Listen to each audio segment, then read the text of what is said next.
Les leaders ont en règle générale un trait de caractère en commun, leur audace.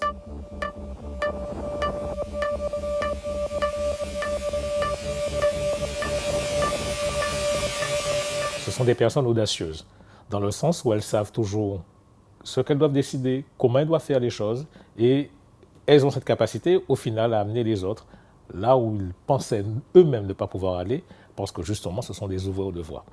Pour ça, il leur faut aussi travailler au moins sur 3 paramètres.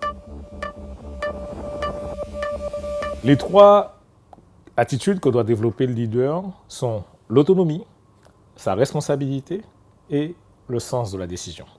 Par autonomie, on va penser au grec autonomia, agir selon ses propres règles. C'est quelqu'un, par exemple, qui sait se déterminer par rapport aux choses qui sont importantes pour lui.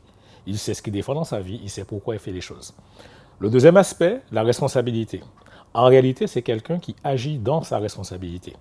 Ça veut dire qu'il assume, en règle générale, les conséquences positives et négatives de ses choix. En fait, en toutes circonstances, il y a certainement 3 questions qui se posent. En quoi suis-je responsable du résultat obtenu? Qu'est-ce que je peux faire autrement? Et au final, qu'est-ce que je décide de faire? Troisième paramètre, le sens de la décision. Mais dès lors qu'il est au clair sur qui il est, qu'est-ce qu'il défend dans sa vie, il a tendance à vouloir faire les choix qui répondent aux résultats qui sont importants pour lui. On peut travailler ces 3 aptitudes en travaillant sur soi. Il faut définir clairement ses finalités, ses priorités, les choses qui sont importantes pour soi. En deuxième lieu, déterminer le résultat qu'on veut obtenir dans sa vie. Et troisièmement, travailler sa discipline.